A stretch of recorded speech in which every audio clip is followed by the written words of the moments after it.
From SwissWatchExpo, spotlight on our picks for the best watches of the 2010s, watches that defined the decade. New watches come out every year. Some have been anticipated for a long time, while others came as complete surprises. In the past decade, we've had those and more. It was a decade that gave us new classics, watches that would go on to define their category or become landmark pieces of their brands. It's hard to imagine they were created just years ago. Here are our picks for the best watches of the 2010s, or ones that we think will set the standard for this decade's timepieces.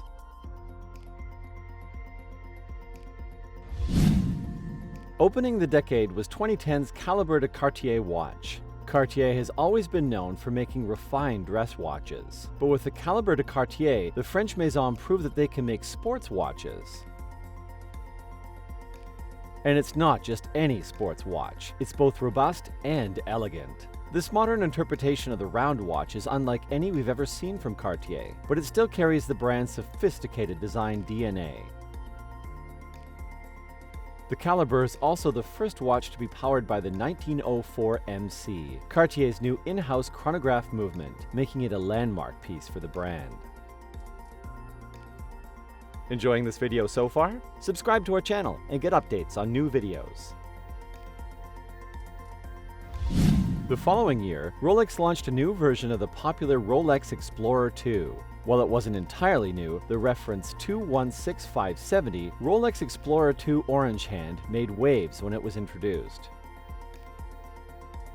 The bigger Explorer 2 was upgraded to 42mm, powered by a brand new movement never seen in any Rolex model. It also featured an orange 24-hour hand, an homage to the iconic Rolex Explorer 2 Frechon of the 1970s. Upgraded features, vintage inspiration, and overall versatility makes this a choice everyday watch of many.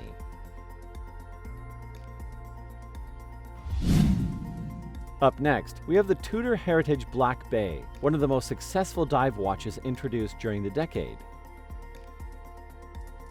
At the start of the decade, Tudor had been rebuilding their brand with a very clear strategy to look into their iconic styles for inspiration and combine them with modern design and technology.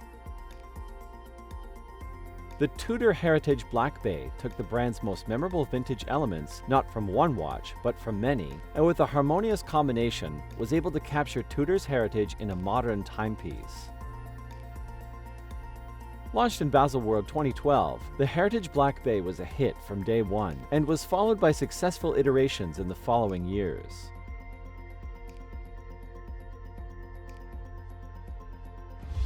The following year, we had a groundbreaking release from Omega, the Speedmaster Dark Side of the Moon. The use of ceramic in watches gained traction in the 2010s, and Omega had one of the best executions. The Dark Side of the Moon is an all-black Speedmaster made from a single block of ceramic.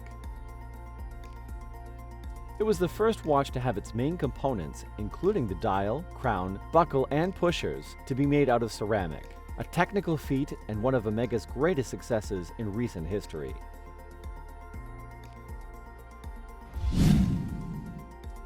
The Rolex Batman's history actually begins 8 years earlier, when Rolex introduced the Cerachrom technology for their bezels in 2005. Rolex launched the trailblazing Cerachrom, their patented ceramic production technology that makes bezels virtually scratch and fade-proof. Used in their sports watches, they hit a wall with the bicolored bezel of the GMT Master, which was deemed impossible to produce with a single piece of ceramic. By 2013, Rolex outdid themselves with the first GMT Master model to be equipped with a Cerachrom bezel, the Rolex GMT Master 2 Batman blue-black bezel watch.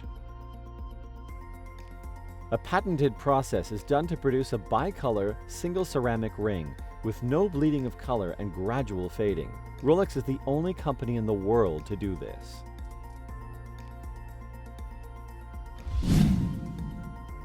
Heuer has created a bevy of variations for their iconic Carrera watch, but none has been as modern and avant-garde as 2015's Carrera Calibre 01.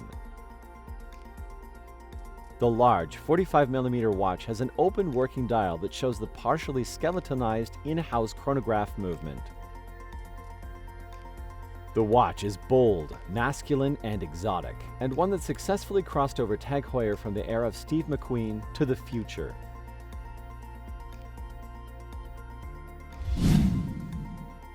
In 2016, Rolex gave us the Rolex Daytona ceramic bezel watch, today's most coveted modern Rolex Daytona. This wasn't the first time that Rolex has used the Cerachrom on the Daytona. That honor belongs to the Platinum 50th Anniversary Daytona 116506. But this was the ceramic bezel watch that fans have been waiting for. The reference 116500LN has the same technical capabilities as its predecessor, the stainless steel Rolex Daytona. However, the use of the Cerachrom made it less prone to scratching and fading and gave it an edgier look. The ceramic bezel Daytona, available in white and black dials, became the most talked about watch of 2016 and has a very long waiting list until today.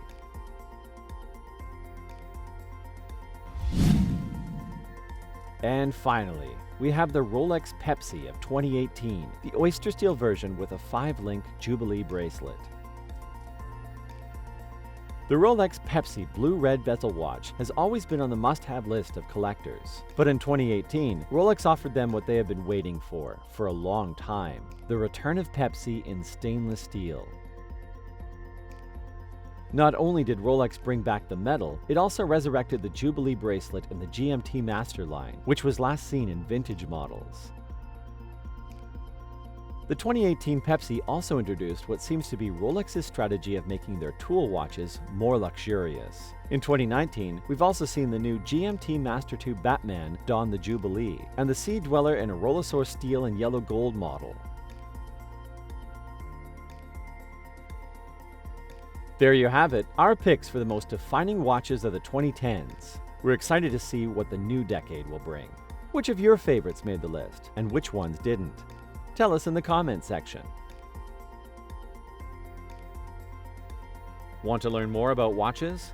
Click on the upper right screen for our Watch Guides playlist. Don't miss out, we launch 2 videos weekly on the best and the latest in watches. To get updates, subscribe to our YouTube channel.